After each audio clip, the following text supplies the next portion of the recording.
Nerd. So today we're talking about conventions. I'm Josh, that nerdy rabbit, and I want you to.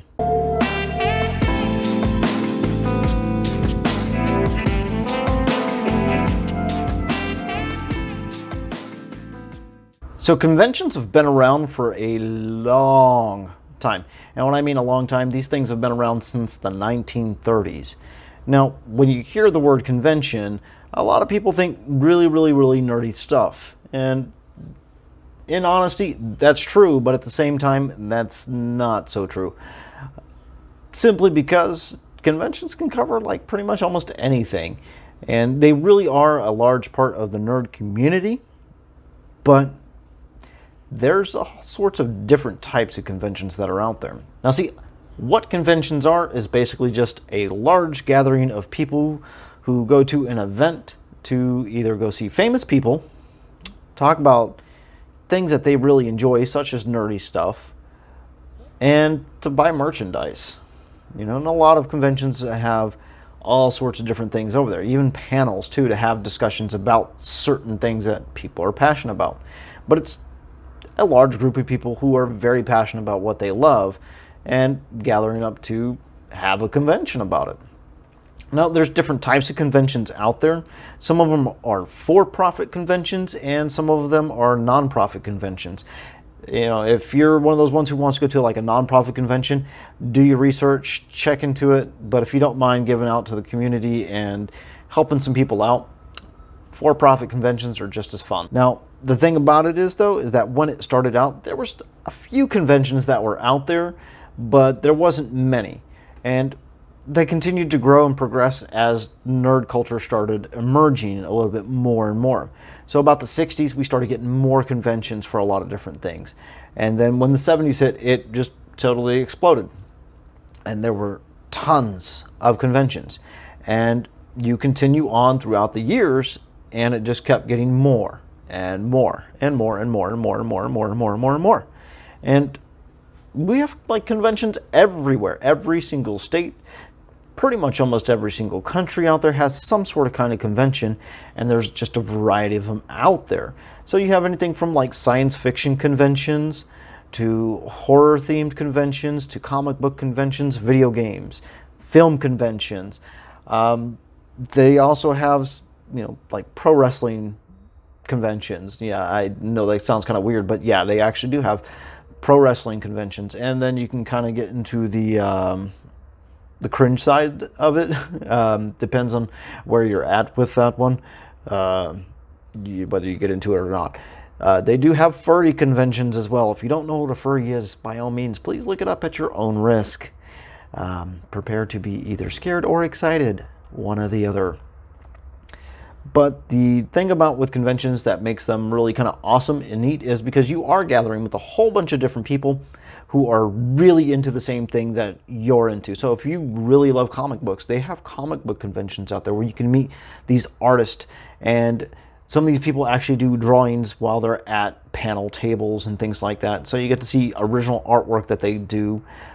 Some of the artwork you can actually buy from them, get autographs and things like that, or you can go see famous people from movies and things like that in some of these conventions as well. So like if there's a certain, you know, actor or actress that you really like, there's a chance they actually might go to a con or, you know, convention, and you might be able to get the chance to actually sit down and meet them, you know, do a photo op or something like that. And then there's the other thing where there's merch too. So, and what I mean by merch is, you know, just general merchandise. So you can find, you know, shirts. You can find all sorts of different neat things that people have made. You can find stuff that's not even out on the market yet. Like, you know, some people have things out there that they're trying to market it, and they go to conventions and things like that to help market this kind of stuff. Now, that's another one of those other ones that's out there too. It's like science and technology conventions out there too. So there's one in January, like CES. You know, it's technically like a convention in a way, where they're showcasing new technologies that are trying to emerge. And it's really kind of neat the way, you know, some of these conventions end up going. Now, that's one of the things about it, though, is with conventions, yeah, you got to buy a ticket. It's just like going to a theme park or something like that in that way, where you have to buy a ticket in order to be able to get in. But a lot of these conventions are only here for like a limited time. It's like only for this weekend, or from this week to that week, or this month, or something like that. And they cover a variety of different things. You hit up Google, you can find a convention for pretty much almost anything. And some of the major conventions that we end up having over here, and I'm a Texas-based man over here. Some of the conventions that we have here are like Texas Frightmare Weekend, which is actually coming up here pretty soon in April, which I'm really excited for, because you're going to have tons of freaking actors out there that are absolutely fantastic from the horror genre that, God, I'd love to meet some of those people, because they have some of the great stories, especially when you go sit down and listen to some of the panels and things like that they do. You hear some really interesting things about back details with some of the movies that they've been on, or some of the experiences that they've had, or why they got into this or why they got into that. And it's not just actors that do that kind of stuff. There's also ones for the comic book artists that do that kind of things, and other people who do that kind of stuff. And it's really, really, really neat. And then, another one that we also have over here is PAX South. You have that down in South Texas. I'm up here in, northern Texas, but you also have PAX South. And PAX South focuses on gaming, but it's really neat to see some of the stuff that's out there with that one. But PAX also doesn't just do PAX South, it's PAX. So you have PAX South, PAX East, PAX West, PAX Australia. There's all sorts of different ones.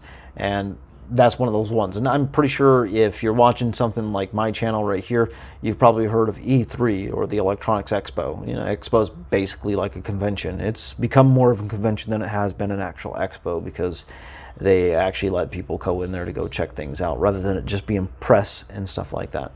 But that's another gaming type of one. Then you have like San Diego Kamehacon, which I would absolutely love to go to. I'm huge on that one. But that's a huge one that's over there at San Diego, and it focuses mainly on comics. But that's one of those ones where a lot of these conventions, when it deals with like the nerdy type of stuff, tend to blend their genres. So main focus might be like comic books, but you might see movie stars out there, or you might find anime type stuff out there. Speaking of anime, though, there is Anime Matsuri that also comes around here, or you have A-Kon that comes around here in the Dallas-Fort Worth area. Anime Matsuri is down in South Texas as well, but that's another one of those ones. And we also have Kamehacon, which is also coming up as well.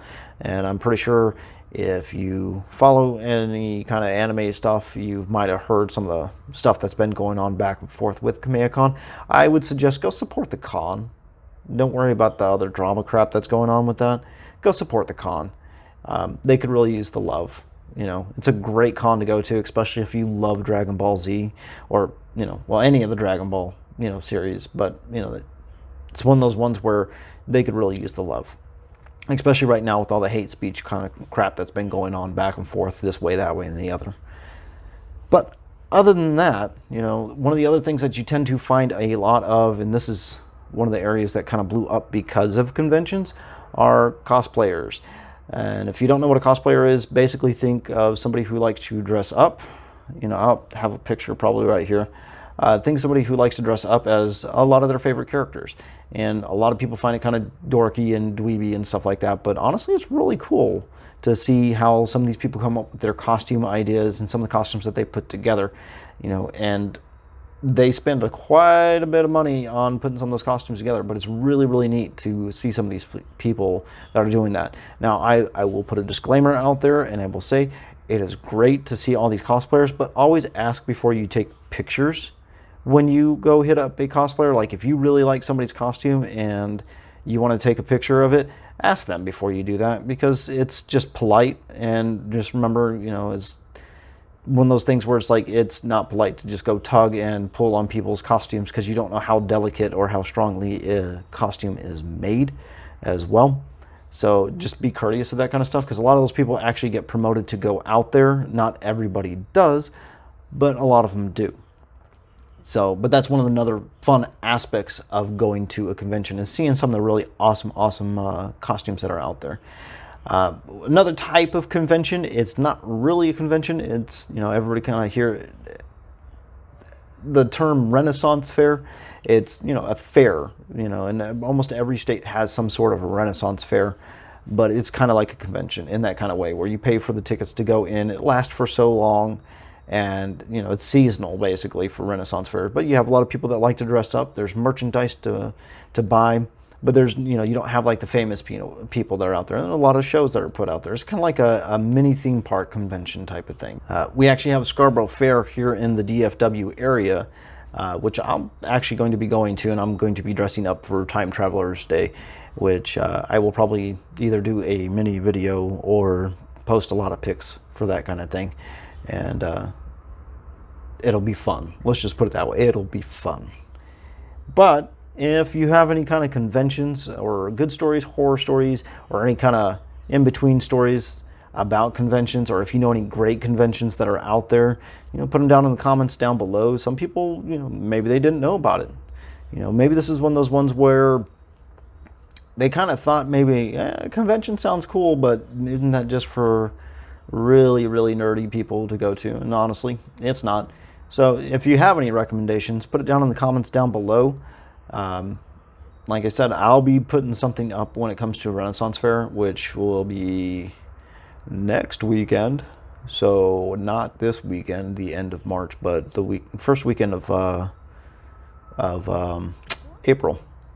Yeah, so I'll be putting something up at least regarding the Renaissance Fair. So as I always do, if you like the video, hit the like button. If you want to see more content of stuff that I do, hit the subscribe button and hit the little notification bell so you can always see whenever I put new stuff out. And I hope you guys have an awesome day, and I'll see you guys in the next video.